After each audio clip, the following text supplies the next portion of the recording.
안녕하세요. 홍승인 변호사입니다. 오늘은 저의 무죄 판결 사례를 통해서 중간간이 무엇인지, 그리고 중간간으로 기소되거나 고소되면 어떻게 해결해야 되는지에 대해서 살펴보도록 하겠습니다. 흔히 원나잇을 연인 관계에 있지 않은 남녀가 하룻밤 성관계를 맺는 일 정도로 생각하는데, 연인 관계에 있지 않은 이성과 소위 원나잇을 하다가 중간간으로 고소를 당하는 일이 자주 있습니다. 중간간은 심신상실 또는 항거불능의 상태에 있는 상대를 간음하는 행위를 말하는데, 대법원은 심신상실을 정신기능의 장애로 인해 성적 행위에 대한 정상적인 판단 능력이 없는 상태로 정의하고, 항거불능을 심신상실 이외의 원인으로 심리적 또는 물리적으로 반항이 절대적으로 불가능하거나 현저히 곤란한 경우로 정의합니다. 예를 들어 심신상실은 술에 만취해서 아예 의식이 없는 상태라고 볼 수 있고, 항거불능은 의식은 있지만 술이 많이 취해서 반항할 수 없는 상태라고 보면 보다 이해가 쉬울 수 있습니다. 제 사건의 사례를 들어보겠습니다.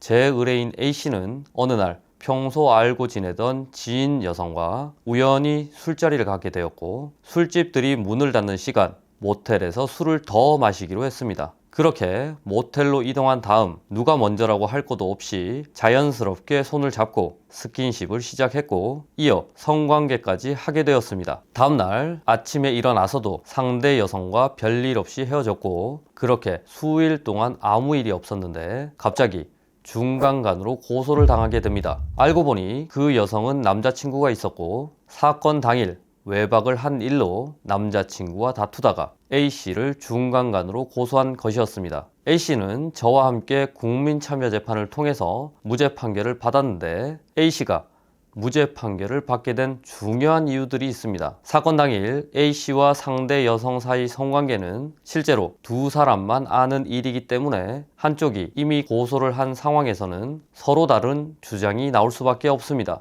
A씨는 사실 그대로 명시적인 동의를 구하지 않았지만 서로 자연스럽게 스킨십이 시작되었고, 그렇게 성관계까지 하게 되었다는 입장이었고, 상대 여성은 드문드문 기억이 나는데 성관계를 원치 않았으나 술이 취해 반항할 수 없었다는 입장이었습니다. 이처럼 서로 다른 주장을 하는 경우라면 진술의 구체성과 일관성이 매우 중요한데, A씨는 상대 여성과 모텔에 가게 된 경위, 모텔 카운터에서 결제를 했던 상황, 스킨십이 시작되고 성관계를 마칠 때까지의 상황 등을 아주 구체적으로 일관되게 진술한 반면, 상대 여성은 A씨와 모텔까지 가게 된 경위나 모텔 카운터에서 본인이 종업원에게 신분증을 보여주었던 일 등에 대해 납득할 만한 설명을 하지 못하였습니다. A씨가 무죄 판결을 받게 된 이유는 또 있는데, 그것은 사건 전후로